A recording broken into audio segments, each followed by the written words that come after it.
Amis de l'ex-démocratie française, bonjour. Encore pas mal de petites choses à dire. Hein. Bon. Alors, aujourd'hui, je ne vais pas parler de Zingoy. Vous allez être tranquille pendant 8 jours. Donc, ça va, on va pouvoir passer à autre chose. Hein. Ça n'empêche pas la putosphère de continuer à faire leurs vidéos nauséabondes en tapinant toujours pour les mêmes. Hein. Donc, ça, je ne vais pas revenir là-dessus.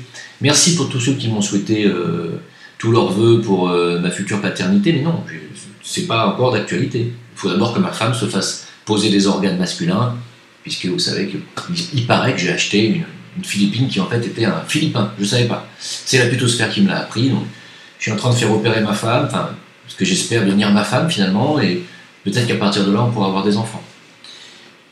Ah non mais... Oh, il faut rire, vous savez si on rit pas... Il faut rire de soi. Il y a beaucoup de gens qui n'ont pas d'humour, j'ai remarqué ça aussi.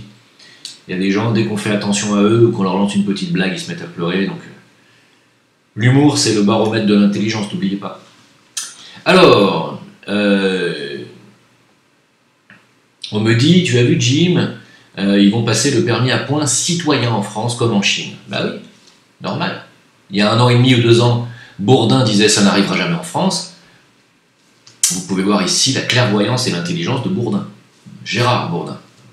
Alors c'est déjà le cas, figurez-vous, c'est déjà le cas depuis dans certaines villes de France, comme par exemple la ville de Taverny. Taverny, alors les habitants de Taverny, on les appelle les tabernaciennes, tabernaciens, tabernacle. Bien, eh bien non, c'est pas des Canadiens, c'est des Français. Alors voilà, vous pouvez le voir, tabernaciens, passez le permis et obtenez une aide matérielle dans le cadre de vos études. Alors c'est pour les étudiants visiblement. Alors j'ai regardé un petit peu j'ai téléchargé le dossier de candidature. Alors le but du jeu, c'est qu'il faut s'engager 3 mois minimum pour aider des personnes âgées, faire une entraide intergénérationnelle, voilà, et aide aux devoirs. Je ne sais pas ce que c'est. Voilà, donc combien de temps, combien d'heures êtes-vous prêt par jour à aider vos concitoyens? On va dire ouais, c'est bien. Et on va vous donner des points, et si vous avez bien bossé, vous avez bien aidé les seniors, etc., ce qui peut effectivement s'applaudir, on va vous accorder des prêts plus facilement pour acheter du matos, je sais pas, une bagnole, enfin voilà. Alors vous allez me dire, mais c'est quand même pas mal comme initiative. Ouais, c'est génial. Sauf que petit à petit, vous vous doutez bien que ça va pas rester comme ça. Petit à petit, c'est quel est votre humoriste préféré? Préférez-vous Zemmour ou Soral? Préférez-vous regarder Hanouna ou regarder Pascal Praud? Encore que je vois pas tellement la différence.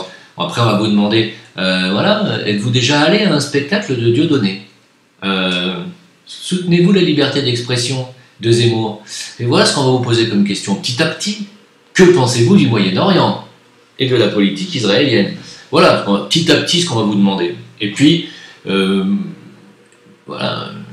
Moins vous allez répondre dans le sens qui leur convient, moins vous aurez de points citoyens, il faut le comprendre. Êtes-vous pour la théorie du complot? Regardez-vous Jim le Meilleur? Regardez-vous, voilà. Voilà ce qu'on va petit à petit...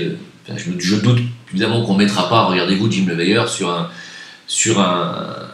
dossier de candidature pour ce genre de conneries, mais l'équivalent, si vous voulez, voilà. Regardez-vous Égalité et Réconciliation, écoutez-vous du Stéphane Blais. Parce que je crois que vous n'avez pas encore pigé qui dirige dans ce pays, enfin, dans ce qui reste de ce pays. Alors, c'est bien le permis à points citoyen, moi je trouve. Bah si, ça va faire... Comme ça, je vais vous dire, toute la putosphère va pouvoir avoir des crédits gratuits. Ouais, ils vont pouvoir nous dénoncer, ils vont pouvoir porter des plaintes contre les projets lumineux, qui sont des projets qui sont anti-système, il faut quand même le dire. Hein. Si on était pro-système, pour tous ceux qui disent que... Je vous avais dit que je ne parlerai pas de Zincoin, mais je parle juste du projet. Pour ceux qui disent que le Zincoin est un projet qui va dans le sens du système, expliquez-nous pourquoi on a autant de détracteurs et autant d'emmerdements. Non mais, il faut vraiment être débile pour dire une chose pareille. On a tout l'establishment contre nous, tout le monde, à une hauteur que vous n'imaginez pas. Voilà, et j'ai pas cité de nom, ok? On a du monde, il y a du monde, voilà. Donc, si on était un projet qui va dans le sens du système, vous croyez vraiment qu'on aurait...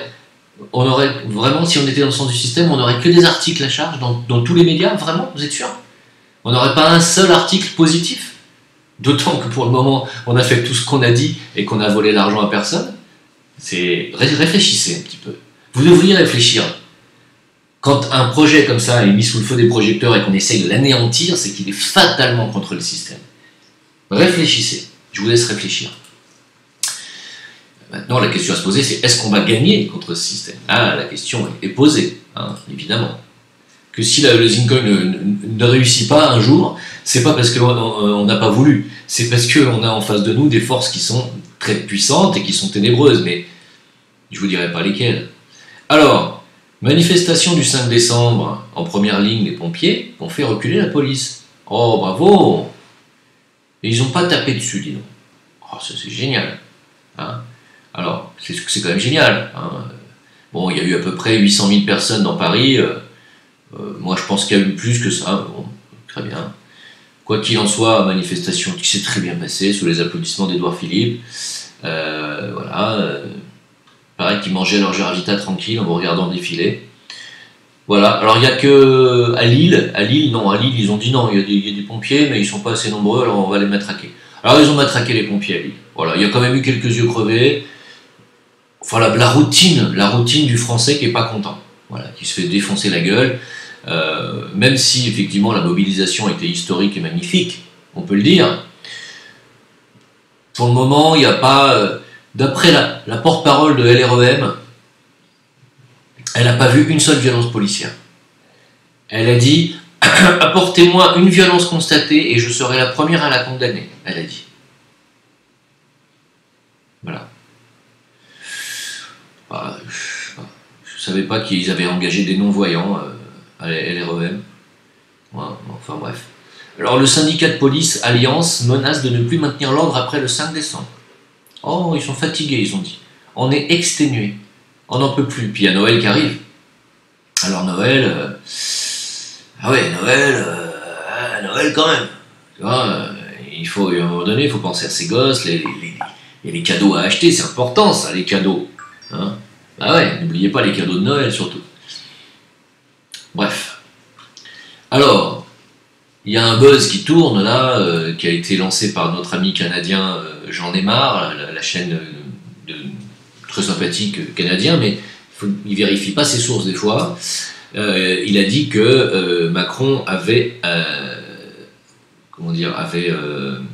déclaré cette phrase stupide. Quand on est capable de faire quand on a 200 € pour faire des cadeaux, on n'a pas besoin d'une augmentation. Évidemment, non, j'ai vérifié, hein, il ne l'a pas dit.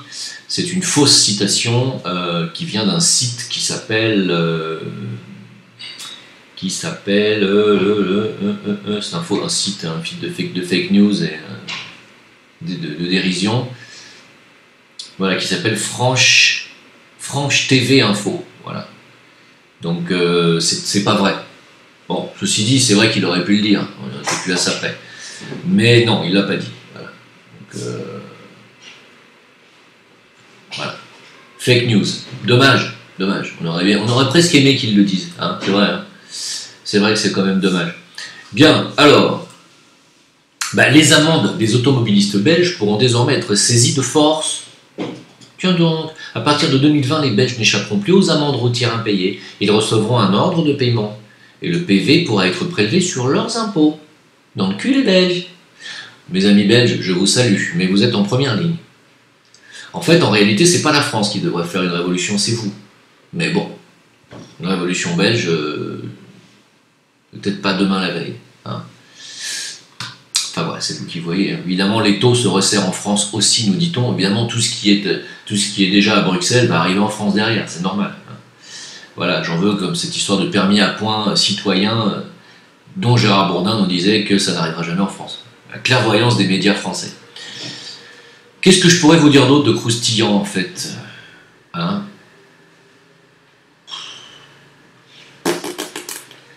L'Italie qualifie la colonisation israélienne d'illégale. Ils sont pour un État, un double État, un État palestinien et un État israélien. Ils appellent la solution à 2 États. Voilà.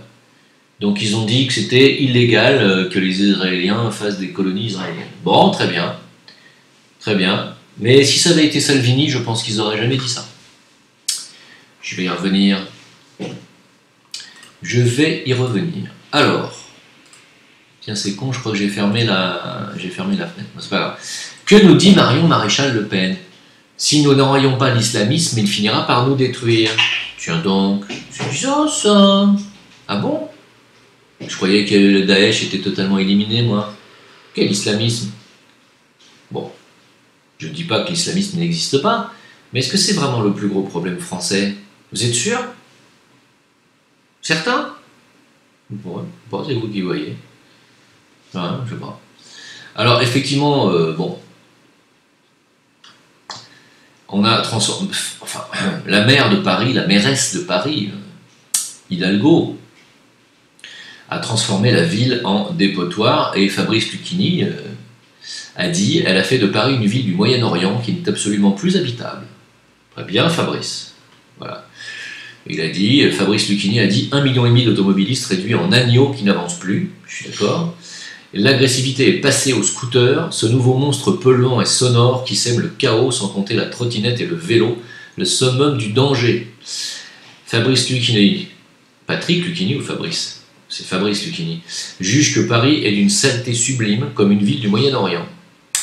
Je n'aime une ville que quand elle est habitable. Madame Hidalgo a réussi à faire de Paris une ville qui n'est absolument plus habitable pour n'être plus que visitable. Et dit-il, elle sera réélue car de toute façon, elle plaît aux bobos.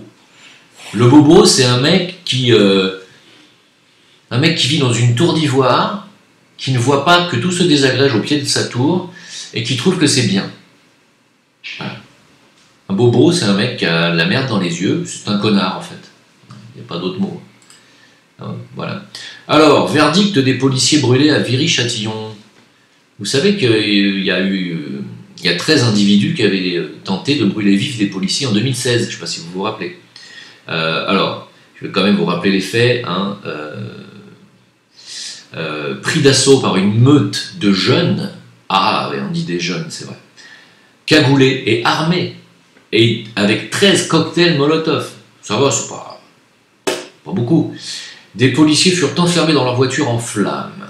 Ils parviendront à s'en extraire, mais pour être lynchés à terre par leurs agresseurs. 2 seront brûlés très grièvement. 2 policiers, dont Vincent, sur un tiers de son corps et de son visage. Tous seront traumatisés. L'un a dû les supplier en leur disant qu'il avait 3 enfants, rapporte la gorge nouée Linda Kebab, policière et déléguée nationale du syndicat de police qui s'est porté partie civile au procès. Alors, eh bien, ces barbares qui étaient dans la salle d'audience, le chef, c'est un mineur de 17 ans, c'est-à-dire que c'est le plus âgé de la bande. Il va peut-être quand même falloir commencer à comprendre qu'il y a des délinquants qui commencent très tôt, hein, bien avant 17 ans. Lui, il a pris 20 ans de tôle.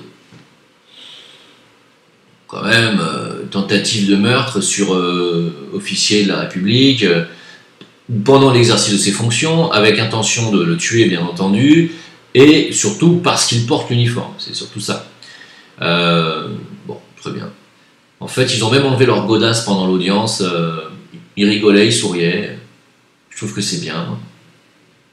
Je trouve que c'est bien. Alors donc, il y a eu, parmi les 13, 5 acquittements et 8 condamnations de 10, 12, 18 et 20 ans.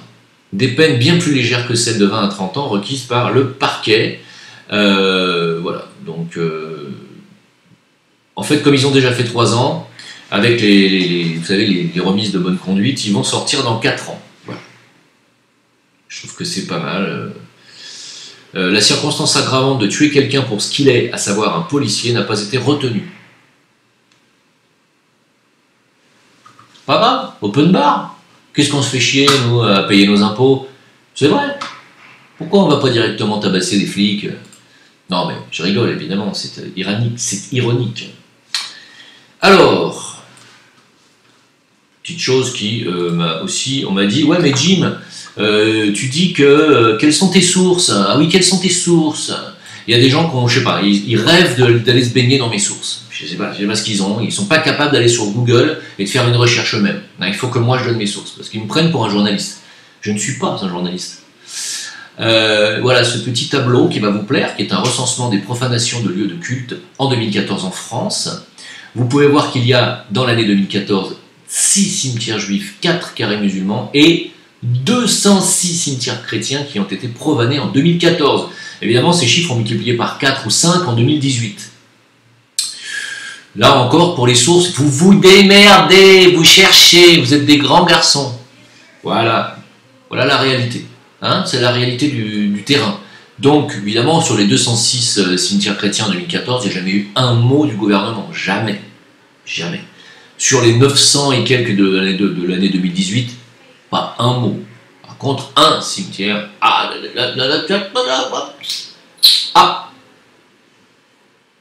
ouais, mais non, c'est pas pareil. Là, on touche à l'avant-garde de la France, et là, fatalement... Non, c'est plus pareil. Non, non, c'est pas la même chose. Voilà. Donc, vous allez me dire, ouais, tu fais du 2 poids 2 mesures. Moi, je fais du 2 poids 2 mesures. Moi je suis bien obligé de dire ce que je vois. On me dit, ouais, mais non, il faut que tu fermes ta gueule. Je sais qu'il faudrait que tu fermes ma gueule. Ma mère, elle m'a dit ça depuis que je suis né. Dès que je suis sorti de son bide, j'ai fait, elle m'a dit ta gueule. J'ai fait, je me suis accroché au cordon, j'ai fait, et j'ai fermé ma gueule. Sauf que j'ai fermé ma gueule pendant 45 ans. Maintenant, j'estime que comme je suis plus près de la mort que de la naissance, je pense qu'il est temps pour moi de l'ouvrir. Mais bon, c'est vrai qu'encore hier, on m'a dit ferme ta gueule. C'est mes amis. Ils m'ont dit arrête, ça va trop loin. J'ai dit ouais, je sais. Ouais, c'est dommage. J'ai même dit ouais, c'est con ça, putain. Regarde alors. Qu'est-ce que tu veux faire? Alors, bah oui, une petite nouvelle Panamza. Donc pour diaboliser les antisionistes, Israël remercie la France. Voilà. Alors, Israël, comme vous pouvez le voir, donc sur Twitter, le Twitter du fils de Netanyahou, qu'on voit ici très très heureux, il écrit « Israel welcomes the decision of the French Parliament to adopt donc la loi de définition de l'antisémitisme qui correspond à l'antisionisme ». Et il a traduit en bas, il a mis « Savez-vous que le Parlement français, entre guillemets, c'est lui qui l'a écrit, hein, il a mis des guillemets, savez-vous que le Parlement français a en fait déclaré qu'Ahmed Tibi, Iman Odeh et toute la liste commune étaient antisémites ?» En fait, voilà. Donc en fait, tous ceux qui vont critiquer Israël désormais pour la France, eh bien, c'est des antisémites. Voilà. C'est bien, moi je trouve. Je trouve que c'est bien, on avance, tout le monde s'en fout, hein. Personne n'en parle. À part moi, qui ouvre ma gueule, encore une fois, qui va encore avoir des problèmes. Paris menace militairement l'Iran. Ah oui, c'est Bibi qui a demandé. Parce que Bibi, normalement, il devrait être en préventive, il devrait être en prison.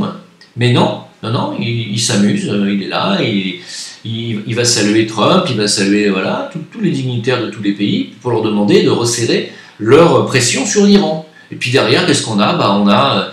On a des annonces comme quoi Paris menace militairement l'Iran. On n'a que ça à foutre. On n'a que ça à foutre d'aller emmerder les Iraniens. Est-ce que les Iraniens nous emmerdent, nous, franchement? Moi, j'ai envie de demander à tous les Français aujourd'hui, est-ce que vous êtes emmerdés, vous, personnellement, dans votre vie, par un Iranien? Non, mais ne serait-ce qu'un seul. Bon, mais, sérieusement. Est-ce que l'Iran vous empêche d'aller manifester en gilet jaune? Est-ce que l'Iran vous empêche de regarder Hanouna à la télévision? Est-ce que l'Iran vous empêche d'écouter Zemmour? Est-ce que l'Iran vous empêche d'acheter des avocats en provenance d'Israël, je ne sais pas, à votre carrefour du coin? Est-ce que l'Iran vous empêche d'écouter Dieudo, de faire ce que vous voulez? Est-ce que l'Iran vous empêche de vivre? Est-ce que c'est une menace pour la France? Vous allez me dire non, pas pour la France, mais pour Israël, oui. Ah, mais qu'est-ce que vous voulez dire par là alors? Que ce serait Israël qui pousserait la France à menacer l'Iran? Oh, vous croyez? Mais non, Marion Maréchal, elle a dit que c'était l'islamisme le problème, enfin. Merde! Vous voyez pas? Je sais pas, c'est vous qui voyez. Bon, qu'est-ce que je pourrais vous dire de plus par toutes ces conneries que je vous raconte? Je vais vous laisser... Ah oui, alors donc, pour terminer, j'ai mis un lien sur mon Facebook et mon VK à propos du réchauffement climatique, parce que vous n'arrêtez pas de me poser des questions sur le réchauffement climatique. Alors, d'après tous les experts scientifiques, je dis bien les experts, c'est-à-dire pas ceux qui sont payés par les gouvernements pour vous raconter des salades, tous les experts scientifiques spécialisés dans le climat sont unanimes. Il n'y a pas de réchauffement climatique. Voilà. Et surtout, il y a un changement climatique, mais rien n'est avéré pour dire que c'est un réchauffement, étant donné qu'on a enregistré les températures les plus basses depuis quelques années, l'hiver notamment, au pôle sud, et que rien ne prouve en aucune façon que la montée de la température est liée au CO2. Au contraire, même. Voilà. Alors arrêtez d'écouter les conneries que vous entendez à longueur de journée et la pauvre Greta Thunberg qu'on a envoyée en bateau traverser l'Atlantique. Que ça à foutre la gamine. Déjà qu'elle a l'air d'avoir du mal à réfléchir, non, on va la retrouver à 20 ans complètement lobotomisée. Je te jure. Alors, j'ai envie de m'intéresser à la Bulgarie d'un peu plus près ces derniers temps. Et je me suis rendu compte, en fait, en faisant une petite recherche, toute petite recherche. Google, hein, ça suffit de taper Bulgarie Bitcoin. La banque centrale de la Bulgarie détient plus de Bitcoin que d'or. Ah bah tiens, c'est bizarre ça. Je crois que c'était un pays où on pouvait aller se réfugier, où il n'y avait pas de problème, où il n'y avait pas de... C'était pas un pays qui suivait le système, moi. Bah non, la Bulgarie détient plus de Bitcoin que d'or. Elle détient à elle seule plus de 1% des Bitcoins mondiaux. Ouais. Alors, évidemment, eux, ils se servent du Bitcoin pour faire des trafics en tout genre, donc ça doit pas être un pays qui doit être très très très propre. Mais quand même, hein, le Bitcoin, vous voyez, la Bulgarie a la tête d'un pactole de 3 milliards, dis donc, en Bitcoin. Oh bah merde alors. Putain, c'est con, j'imagine le mec qui veut aller s'installer en Bulgarie, qui va s'acheter une petite maison pas chère, qui se dit qu'il est à l'abri du système, machin, puis en fait il est dans le pays où il y a le plus de Bitcoin au monde et le plus de marché noir grâce à la crypto. Parce que la crypto, bah oui, comme j'ai expliqué, l'argent n'est jamais sale, n'est jamais bon ni mauvais, c'est l'utilisation qu'on en fait. Une crypto-monnaie peut servir bien entendu sur le darknet à acheter des armes, tout comme elle peut servir à réaliser des projets magnifiques. C'est pas la crypto elle-même qui est visée, c'est le but qu'on va en faire. Voilà, donc voilà, parce que encore une fois, il y a encore des gens qui pensent et qui sont persuadés que l'argent c'est sale, que l'argent c'est Satan. Marrant ça quand même. On m'a envoyé une citation, mais je l'ai perdue tout à l'heure, qui dit que c'est aimer l'argent qui est sale. C'est pas l'utiliser pour faire des choses. Utiliser l'argent à des fins constructives n'est absolument pas quelque chose de néfaste ou de négatif vu par les maîtres de sagesse ou par les êtres éclairés qui nous regardent. Non, ils nous demandent de faire preuve d'adaptation et de faire des choses concrètes. Si vous voulez faire des choses concrètes, par exemple, construire un orphelinat, par exemple, je le dis parce qu'un orphelinat, ici, il y en a un, qui a été justement payé, parrainé par l'argent récolté par Adriana Carambeu. Bon, c'est l'argent d'Adriana Carambeu, enfin, récolté par Adriana Carambeu qui a permis de construire un orphelinat. C'est pas les poils du cul d'Adriana Carambeu. Encore une fois. D'accord ? Donc, sans argent, vous ne faites pas d'orphelinat, vous ne faites pas d'hôpital, vous ne faites pas de conservatoire de musique, par exemple. Si vous voulez, je sais pas, vous allez vous payer comment votre guitare ou votre piano, ou vos cours de musique si vous n'avez pas d'argent. Ah oui, ça c'est lumineux. C'est grâce à l'argent qu'on peut faire ça aujourd'hui. C'est pas grâce au troc, parce que les gens qui me disent ouais, non, il faut qu'on vienne au cheval, il faut qu'on vienne au troc. Bien sûr, bien sûr. Alors moi j'ai commencé à fabriquer mon gourdin. J'ai un gourdin, puis je vais me laisser pousser les mains, je me suis fait, vous savez, j'ai des cheveux. Ben, je l'ai laissé pousser jusqu'en bas. J'ai un gros gourdin, voilà, et puis je n'ai plus besoin de mettre des godasses. Hein. J'ai trouvé une caverne pas loin. Voilà, donc si vous voulez venir me voir, vous tapez sur Google caverne Jim Le Veilleur et vous allez me trouver avec les cheveux comme ça, mon gourdin. Je vous attends. Alors si vous voulez troquer des trucs, j'aurais plus grand chose à troquer parce que franchement, une fois que tu es dans une caverne. Mais bon, effectivement, si un jour vous m'entendez plus comment dire, sur YouTube, c'est que je suis parti dans ma caverne. Bah oui, il faut être contre le système, voyons, il faut être contre le nouvel ordre mondial. C'est très important. Évidemment que moi je suis contre ce nouvel ordre mondial-là. Mais est-ce que je dois partir habiter dans une caverne, à cheval, et faire du troc? Je vais troquer quoi? Je vais troquer une guitare contre une botte de salade? Ben non, je vais les faire pousser moi-même les salades. Je vais garder ma guitare.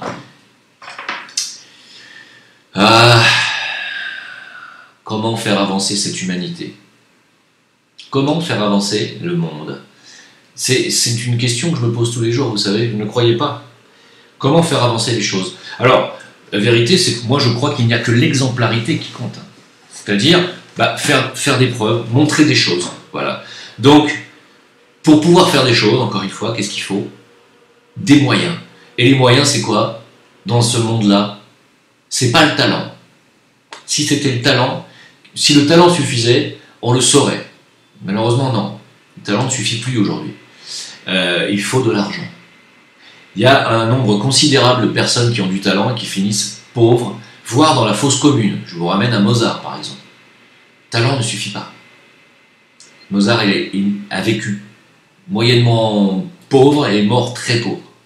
Voilà. Donc, réfléchissez à ça. Voilà. Si Mozart avait eu de l'argent, il aurait peut-être pu se faire soigner. Il serait peut-être encore là de nos jours. Non, je déconne. Voilà. Donc, écoutez, je vais vous laisser avec cette petite vidéo humoristique qui malheureusement ne l'est pas. Et puis, on se retrouve, on se retrouve pas. Ça dépend si on finira par mettre une balle dans la tête ou pas. En tout cas, merci à vous. Et merci à tous nos détracteurs de la putosphère. D'ailleurs, j'ai fait un petit sondage sur YouTube. Je ne sais pas si vous y avez répondu. Regardez, j'ai fait un sondage. Bon, je vais peut-être en faire d'autres maintenant que j'ai découvert comment on faisait des sondages sur YouTube. J'aime bien ces petits sondages. Allez, à bientôt. Grand fou. Ciao. Il n'y aura pas de perte de pouvoir d'achat, c'est essentiel. Je ne propose pas de baisser le niveau des retraités, je le maintiendrai.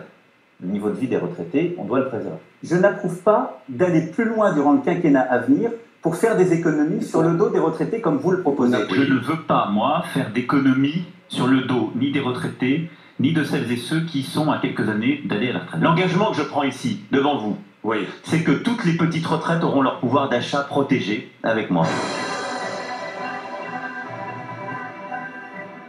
Leur retraite sera préservée, il n'y aura pas de perte de pouvoir d'achat, c'est essentiel. C'est un nouveau coup dur pour les retraités qui a été annoncé. C'est un nouveau coup dur pour les retraités, leurs pensions ne seront plus indexées sur le coût de la vie, sur l'augmentation des prix. Conséquence, la perte en pouvoir d'achat. Je ne veux pas, moi, faire d'économies sur le dos des retraités. Il faudra faire plus d'économies.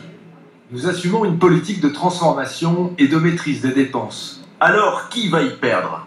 D'abord, les retraités. Toutes les petites retraites auront leur pouvoir d'achat protégé avec moi. Pour une retraite de 1 000 €, cela représentera 3 € de plus par mois, au lieu de 2 à 3 fois plus qu'attendu.